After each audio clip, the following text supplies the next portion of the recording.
الحمد لله نحمده ونستعينه ونستغفره ونعوذ بالله من شرور أنفسنا ومن سيئات أعمالنا. من يهده الله فلا مضل له ومن يضلل فلا تجد له وليا مرشدا. فقد قال الله تعالى في كلامه المزيد وفي فرقانه الحميد: أعوذ بالله من الشيطان الرجيم.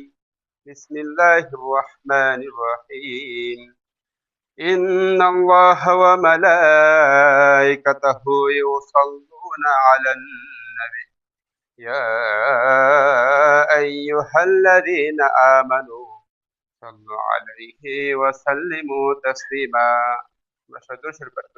اللهم صل على محمد وعلى آل محمد كما صليت على إبراهيم وعلى آل إبراهيم إنك حميد مجيد.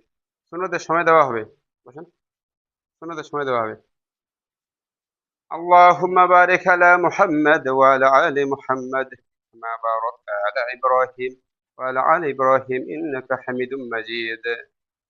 أعوذ بالله من الشيطان الرجيم. بسم الله الرحمن الرحيم: ومن أحسن قولا ممن دعا إلى الله وعامل صالحا وقال إنني من المسلمين. صدق الله العظيم.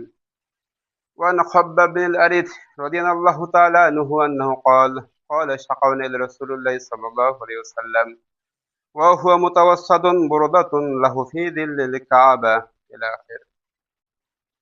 আমরা মহান আল্লাহ রব্বুল ইজ্জাত ওয়াল জালাল তার দরবারে আমরা লাখ কোটি শুকরিয়া আদায় করতেছি যে আল্লাহ তাআলা আমাদেরকে তার পবিত্র ঘর মসজিদে শত ব্যস্ততার মধ্য থেকে তার কিছু বান্দাকে, তার কিছু গোলামকে পবিত্র জায়গায় এসে বসার আমাদেরকে আল্লাহ পাক তৌফিক এনায়েত করেছেন। সেই জন্য সেই পাক এলাহির দরবারে আমরা কালেবুদ শুকরানা গুজরান করতেছি। সবাই সেজদা অবনত চিত্ত হয়ে মন করে বলতেছি আলহামদুলিল্লাহ।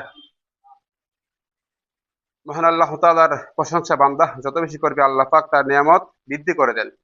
বলি আলহামদুলিল্লাহ আরেকবার। আল্লাহ তাআলা বলেছেন, বান্দা যদি আমার প্রশংসা না করে, আমার শুকরিয়া আদায় না করে, আমি আল্লাহ তাআলা তাকে গজব গ্রেফতার করি। লা ইন শাকারতুম ইন্না আযাবি লাশাদীদ, আমি আল্লাহ তাআলা তাকে আযাব দেব। ইন্না লিল্লাহ। প্রশংসা করলে আল্লাহ কি করে জানেন? আল্লাহ পাক নিয়ামত বাড়ায় দেয়। বলি আলহামদুলিল্লাহ। আমরা উঠতে বসতে খাইতে ফিরতে সবসময় যেন মুখে থাকে শুকরিয়া আলহামদুলিল্লাহ। হাদিস শরীফে এসেছে, আল্লাহ তাআলা যদি তার কোনো বান্দাকে দুনিয়ার সমস্ত নিয়ামত দান করে দেয়, আপনারা কান আর মন খুলে শুনুন। আল্লাহ তাআলা নবী বলেছেন, আল্লাহ তাআলা যদি তার বান্দাকে দুনিয়ার সকল নিয়ামত দান করে দেয়, তারপর বান্দা যদি বলে আলহামদুলিল্লাহ, তাহলে আল্লাহ পাক বান্দাকে বেশি আর নিয়ামত বাড়ায় দেন। পক্ষান্তরে হাদিস শরীফে আরো এসেছে, দুনিয়ার সমস্ত নিয়ামত আল্লাহ পাক যদি বান্দাকে দিয়ে দেয়, বান্দা যদি আলহামদুলিল্লাহ বলে, আল্লাহ তাআলার কাছেই নিয়ামত অপেক্ষা আলহামদুলিল্লাহ শব্দ বেশি প্রিয় হয়ে যায়। বলি আলহামদুলিল্লাহ। বিশ্বনবীর শানে আমরা সালাত ও সালাম পাঠাই আখিরি জামানার পয়গম্বর, আমাদের শ্রেষ্ঠ নেতা, শ্রেষ্ঠ বন্ধু, আমাদের মুক্তিগামী বন্ধু, সে হাসরের ময়দানের আল্লাহ তাআলা সে হাবিবের শানে আমরা সালাত ও সালাম পাঠাই। সবাই বলে সাল্লাল্লাহু আলাইহি ওয়াসাল্লাম। আল্লাহ তাআলা আমাদের নবীকে আমাদের জন্য পাঠিয়েছেন কি করে? রহমত করে। আল্লাহ তাআলা বলেছেন, ওয়ামা আরসালনাকা ইল্লা রাহমাতাল লিল আলামিন। হে নবী, আমি আপনাকে দুনিয়ার জমিনে পাঠালাম রহমত করে। সুবহানাল্লাহ। আপনি হচ্ছে মাছের জন্য রহমত, দুনিয়ার গরু, ছাগল, হাঁস, ভেড়া, মুচিওয়ালা সকলের জন্য আপনি রহমত। বলি সুবহানাল্লাহ। যেমন নাকি এই দুনিয়ার জমিনে আল্লাহ পাক আমাদেরকে একখানি কিতাব দান করেছেন, কোরআনে কারীম। বলেন তো এটা কি? কোরআনে কারীম। সাথে আমাদের জন্য একজন ইঞ্জিনিয়ার, অর্থাৎ বিশ্বনবী সাল্লাল্লাহু আলাইহি ওয়াসাল্লামকে আল্লাহ পাক আমাদেরকে দিয়েছেন, অর্থাৎ ইঞ্জিনিয়ার। বুঝতে পারছেন? যেমন নাকি হচ্ছে নদীতে, সমুদ্রে যখন মাঝি থাকে, দরিয়ার ভিতরে যখন, সমুদ্রে যখন সেই নৌকায় মাঝি থাকে না, এই নৌকার মাঝির মতো আল্লাহ পাক তার নবীকে আমাদের জন্য পাঠিয়েছেন। দুনিয়ার জমিনে মাঝি হারা, সমুদ্র হারা আমরা হারাই যেতাম যদি আল্লাহ পাক আমাদেরকে কোরআনের সাথে একজন ইঞ্জিনিয়ার নবী না পাঠাতেন। বলি সুবহানাল্লাহ। অর্থাৎ এখন তো নবী করিম সাল্লাল্লাহু আলাইহি ওয়াসাল্লাম নাই, এখন হচ্ছে দ্বীনের দাওয়াত, অর্থাৎ দ্বীনের দাঈ। আমি আয়াত এখানে পাঠ করেছি, আল্লাহ পাক বলেছেন, আমান আহসানু কাওলাম মিম্মান দাআ ইলাল্লাহ। সঠিক করে শুনুন আপনারা। আল্লাহ পাক বলেছেন ওই ব্যক্তির কথার চেয়ে আর কার কথা ভালো হইতে পারে, যে ব্যক্তি মানুষদেরকে ডাকতে আল্লাহ তাআলার দিকে। সুবহানাল্লাহ। কার কথা উত্তম হইতে পারে আপনারা আপনারা বলেন। আল্লাহ তাআলা বলতেছেন কার কথা ভালো হইতে পারে। হাদিস শরীফে এসেছে আল্লাহ পাক বলে, আল্লাহ পাক নবী বলেছেন, মান ক্বালা বিহি সাদাকা। এই কোরআন থেকে যে ব্যক্তি কথা বলবে, যে আলেম কথা বলবে, তার কথাই সঠিক হক। বুঝতে পারছেন? এই কোরআন থেকে কথা বলতে হবে।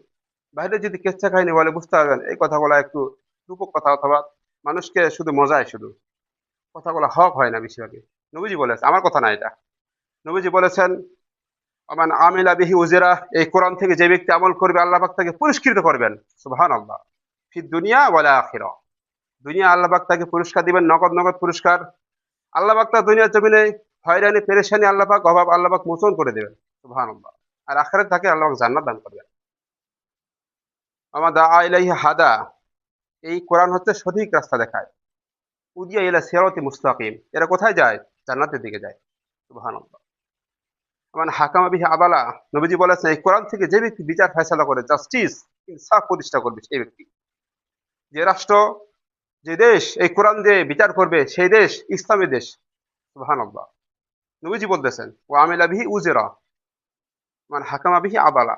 কোরআন থেকে যে ব্যক্তি বিচার করবে, সৌদি আরবে দেখেন সেখানে কিন্তু চুরি করলে হাত কেটে দেয় তারা। এই বিধানটা শুধু প্রতিষ্ঠিত আছে, কিছু কিছু বিধান আছে সেখানে, কোরআনের আংশিক কিছু বিধান আছে, এই জন্য সেখানে জেনা করলে সেখানে তাকে মানে রজম করে দেওয়া হয়, হত্যা করা হয়। কিছু বিধান সেখানে প্রতিষ্ঠিত আছে, এই জন্য অনেক সুখ সেখানে, শান্তি। আর পুরা কোরআন যদি প্রতিষ্ঠিত হয় তাহলে একটা শান্তির একটা দেশ হয়ে যাবে, জান্নাত হয়ে যাবে। সুবহানাল্লাহ। আল্লাহ পাকের, আল্লাহ তাআলা বলেছেন, মান আহসানু কাওলাম মিম্মান দাআ ইলাল্লাহ। ওই ব্যক্তির কথা হচ্ছে আর কার কথা ভালো হইতে পারে, যে ব্যক্তি মানুষদেরকে কোরআনের দিকে দাওয়াত দেয়, এরপর কি করে, ও আমিলা সালিহান, এরপর সেই ব্যক্তি ভালো ভালো কাজ করে। নিজে শুধু ভালো কথা বলে শুধু শেষ থাকে না, ক্ষান্ত থাকে না, সেই ব্যক্তিও ভালো ভালো কাজ করে, মানুষকে দেখায়। সুবহানাল্লাহ। আমি আপনাদেরকে মসজিদে 5 ওয়াক্ত সালাতের আহ্বান জানাচ্ছি, হাইয়া আলা সালাহ। আপনারা আসুন নামাজের দিকে। মুয়াজ্জিন সাহেব আপনি চিল্লাচ্ছেন নামাজে আসলে আমাদের কি হবে? হাইয়া আলাল ফালাহ। আপনাদের আল্লাহ পাক কল্যাণ দান করবেন। সুবহানাল্লাহ। 5 ওয়াক্ত সালাত আমি আপনাদেরকে আহ্বান করতেছি, আপনার মসজিদে আসেন। আমার বাসায় সেটা আমাকে প্রতিষ্ঠিত আগে করতেই হবে, মাস্ট বি, এটা করতে হবে। ও আমিলা সালিহান, সে ব্যক্তি আগে ভালো ভালো কাজ করবে। আগে সমাজ না, আগে আপনার নিজের পরিবার, আপনি আগে আগামী ঠিক করেন আপনি, তারপর সমাজে আপনি যান, তারপর রাষ্ট্রে যান। ও আমিলা সালেহান। হাদিস শরীফ এসেছে আল্লাহ পাক নবী বলেছেন, যেই ব্যক্তি একটি ভালো কাজের নিয়ত করেছে কিন্তু করে নাই কাজটা, আল্লাহ পাক বলেন ফেরেশতা তার আমল নামে একটা নেকি লিখে দিবা। সুবহানাল্লাহ। বলি সুবহানাল্লাহ। ভালো কাজটা করি নাই, শুধু নিয়ত করেছি। আমরা হজ করি নাই, আল্লাহ পাক যদি আমাকে অর্থ টাকা পয়সা দেয় আমি তাহলে হজ করবো ইনশাআল্লাহ। আল্লাহ পাক আপনার নামায় আমল একটা সওয়াব লিখে দেন। সুবহানাল্লাহ। আর যখন পাপ কাজ, আজ যখন সবের কাজটা করা হয়ে গেল, ভালো কাজ করে ফেললেন, তাহলে আল্লাহ পাক আপনাকে আরো 10টা সওয়াব লিখে দেন। সুবহানাল্লাহ। 10টা গ্রেট মার্কস। সুবহানাল্লাহ। আর পক্ষান্তরে যেই ব্যক্তি পাপ কাজের নিয়ত করেছে, পাপ কাজটা করে নাই, তাই নিয়ত করেছে এই কাজ করতাম, অথবা যে আমাকে কেউ যদি ঘুষ নিয়ে আসতো, টাকা পয়সা নিয়ে আসতো, টাকাটা নিতাম, নিয়ত করেছে, কাজটা করে নাই, তার আমার নামায় আমলে আল্লাহ পাক বলেন হে ফেরেশতা তার নামায় আমলে কোনো পাপ লিখবে না। সুবহানাল্লাহ। আল্লাহ পাকের রহমত অনেক বেশি। আর যে পাপ কাজটা যদি করে ফেলে, 10টা গুনাহ লিখবা না, শুধু একটা গুনাহ লিখবা। সুবহানাল্লাহ। হাদিসে কুদসিতে এসেছে আল্লাহ পাকের রহমত এবং গজব দুইটাই কন্ট্রাডিকশন, মানে যুদ্ধ হচ্ছে, যুদ্ধ, দাঁড়িয়ে গেছে, যুদ্ধ হচ্ছে। এখানে আল্লাহ পাকের রহমত জিতে গেছে। সুবহানাল্লাহ। আল্লাহ পাকের গজবের চেয়ে আল্লাহ পাকের রহমত অনেক বেশি বান্দার প্রতি। বান্দা হতাশ হয়ে যায়, আল্লাহ পাক অনেক গুনাহ করেছি আমি, পরে জিন্দেগি গুনাহ করেছি, নামাজ কামাই দিয়েছি আমি, ঘুষ খেয়েছি, সুদ খেয়েছি, জেনা করেছি, আল্লাহ তাআলা অনেক গুনাহ করেছি। আল্লাহ পাক বলেন কুল ইয়া ইবাদিয়াল্লাযিনা আসরাফু আলা আনফুসিহিম লা তাকনাতু মির রাহমাতিল্লাহ। হে বান্দা, তুমি আমার আল্লাহ তাআলার রহমত থেকে তুমি মাইস হইছো, নিরাশ হইছো। আমি আল্লাহর রহমত অনেক বেশি বান্দার প্রতি। বান্দার গুনাহ যদি হয় খালের বিলের পানির সমান, আল্লাহ পাকের রহমত নদীর নালার সমান। সুবহানাল্লাহ। বান্দার রহমত, বান্দার গুনাহ যদি হয় নদীর নালার সমান, আল্লাহ পাকের রহমত সমুদ্রের পানির সমান। আল্লাহ পাকের রহমত অনেক বেশি বান্দার প্রতি। বান্দার যদি গুনাহ যদি হয় সমুদ্রের ফেনা পরিমাণ সমান, পানির সমান, তাহলে আল্লাহ পাকের রহমত তো আকাশ থেকে গেছে। সুবহানাল্লাহ। আকাশ থেকে গেছে। ও আমিলা সালিহান, সে ব্যক্তি ভালো ভালো কাজ করবে। আল্লাহ পাক ওই মানুষটাকে আল্লাহ পাক ঘৃণা করেন। কোন মানুষটা জানেন? যে মানুষটা নিজে ভালো কাজের কথা বলে কিন্তু নিজে সেই কাজটা করে না, আল্লাহ পাক মানুষটাকে ঘৃণা করেন। আল্লাহ পাক আলেম হয়, কিন্তু সেই আমি আলেম হচ্ছে আমল করে না, আল্লাহ পাকে কে ভালোবাসে না। ইন্নালিল্লাহ। আল্লাহ পাক যেন এলেম যতটুকু আল্লাহ পাক দিয়েছেন সেই অনুযায়ী আমাদেরকে আমল করার তৌফিক দান করেন, বলি আমিন। আমাদেরকে এটা করতেই হবে, মাস্ট বি। ও আমিলা সলিহান, সে ব্যক্তি ভালো ভালো কাজ করবে। হযরত আবু বকর রাদিয়াল্লাহু তাআলা আনহু তিনি বলেছেন, বিষ্ণু ইসলাম বলতেছেন হাদিসটা, যে সমাজে যখন অন্যায়, অবিচার, সুদ, ঘুষ, জেনা, ব্যভিচার বাড়তে আছে, কেউ কোনো মানে কেউ বাধা দিচ্ছে না সমাজে। এখানে সুদ, এখানে হচ্ছে ঘুষ, এখানে মানুষগুলো জুয়া খেলতেছে, কেউ বাধা দিচ্ছে না। একজনকে সেখানে দাঁড়াতেই হবে। কুনতুম খায়রা উম্মাতিন উখরিজাত, জাতির ভিতরে একজন ভালো মানুষ থাকতেই হবে, আল্লাহ পাকের বক্তব্য এটা। একজন খুলে থাকতেই হবে আপনার। যদি বাধা আপনি সেখানে কেউ দেওয়ার না থাকে, পুরো এলাকায় মাসের পর মাস মানুষ শুধু খারাপ কাজ করতেছে, কেউ বাধা দিচ্ছে না, বিশ্বনবী সাল্লাল্লাহু আলাইহি ওয়াসাল্লাম বলতেছেন সে এলাকা আল্লাহ পাকের রহমত, আল্লাহ পাকের গজব নাজিল হয়ে যায়। ইন্না লিল্লাহ। মহামারী আসবে, অনেক আসবে, করোনা আসবে, আল্লাহ পাকের গজব অনেক বেশি চলে আসবে সেখানে। একজন দিনের দাওয়াত দায়ী থাকতেই হবে সেখানে। দেখেন আপনারা, ওয়ামিলা সালিহান,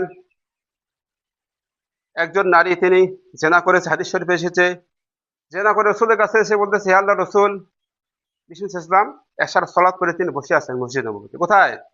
মসজিদে তিনি বসে আছেন। বলতেছে, হে আল্লাহ রসুল, আমি জেনা করেছি। হাদিসটি শুনুন আপনারা, এটা কেচ্ছা কাহিনী বলতেছেন আমি, হাদিসটি শুনুন আপনারা। বলতেছে, হে আল্লাহ রসুল, মানে আমলে সালেহ, ভালো আমল বলতেছি আমি আপনাদেরকে। বলতেছে, হে আল্লাহ রসুল, আমি জেনা করেছি, আপনি আমাকে শাস্তি দেন। রসুল ইসলাম ছিলেন ডান দিকে, তিনি মাথা ঘোরান বাম দিকে। বাম দিকে এসে বলতেছে, হে আল্লাহ রসুল, আমি জেনা করেছি, আপনি আমার শাস্তি দেন না। তিনি আবার ডান দিকে মাথা ঘোরালেন, তিনি আবার বাম দিকে মাথা ঘোরালেন। তিনবার হয়ে যাওয়ার পর নবীজি বললেন, ও মহিলা, তুমি কি জেনা করার পর গর্ভবতী হয়েছো? হ্যালো, জি আমি গর্ভবতী, বাচ্চা ফিরে আমার বাচ্চা আছে। তাহলে ঠিক আছে, তোমার বাচ্চাকে ডেলিভারি হোক, তারপর তোমার শাস্তি দেওয়া হবে। তিনি বাসায় চলে যাচ্ছে কাঁদতে কাঁদতে। আহারে, এই রূপ, এই সৌন্দর্য আমার কি তৈরি হয়েছিল জাহান্নামে জ্বলার জন্য? আক্ষেপ একটা কাজ করতেছে। আল্লাহ সে ভয় করেছে, ইত্তাকিল্লাহ, আল্লাহ তাআলার প্রতি তার ভয় এসে গেছে, কাজ করতেছে, কিন্তু খারাপ কাজ করে ফেলেছে। কাঁদতে কাঁদতে বাসায় চলে যাচ্ছে। বাসায় চলে যাওয়ার পর যখন তার বাচ্চা হয়েছে, ডেলিভারি হয়েছে, ডেলিভারি হয়ে যাওয়ার পর বিশ্বনবী ইসলামের কাছে এসে বলতেছে, আল্লাহ রসুল, আমি জেনা করেছি, আপনি আমার শাস্তি দেন। এই শাস্তি না লইয়া আমি যদি মারা যাই, তাহলে সে কঠিন, আমি দহন জাহান্নামের আগুন আমি সহ্য করতে পারবো না, হে আল্লাহ। কঠিন জাহান্নাম একটা। আল্লাহ, হে আল্লাহ রসুল, আপনি আমার শাস্তি দেন। বিশ্বনবী ইসলাম বললেন, ও মহিলা, তোমার বাচ্চা এখন ডেলিভারি হয়েছে, তোমার বাচ্চার হক আছে, মায়ের দুধ সে 2.5 বছর পান করতেই হবে তাকে। এটা তার হক, আমি তার হক তো নষ্ট করতে পারি না। 2.5 বছর হোক, তারপর তোমার শাস্তি কার্যকর হবে, তারপর তোমার হুদুদ তোমার কার্যকর হবে। তিনি আবার চলে গেলেন। আর এই শাস্তি না লয়ে মারা যায়, কি হবে তাহলে হাসরের ময়দানে আমার? 2 বছর যেতে না যেতেই তিনি আবার এসে হাজির, হে আল্লাহ রসুল, এই যে আমার বাচ্চা এখন দুধ ছেড়ে দিয়েছে, এখন রুটি খাচ্ছে, এখন রুটি খাইতে পারে। দেখেন আপনি, তখন বলতেছে, ও সাহাবিরা, এই মহিলাকে তোমরা নিয়ে যাও, বুক পর্যন্ত মাটির মধ্যে গেড়ে দিয়া তাকে পাথর নিক্ষেপ করো।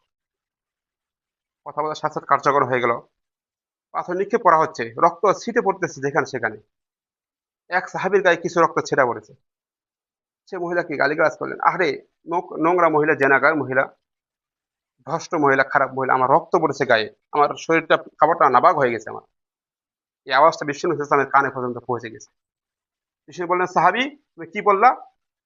আল্লাহ পাক তার তওবা এত বেশি কবুল করেছে, যদি আরব দেশের, মক্কার জমিনের সমস্ত মানুষদেরকে আল্লাহ পাক যদি মাফ করার জন্য শুধু এতটুকু যথেষ্ট, এই মহিলার তওবা আল্লাহ পাক যদি নিয়ে নেয়, সমস্তকে মাফ করে দেয়, আল্লাহ পাক এটার জন্য যথেষ্ট। সুবহানাল্লাহ।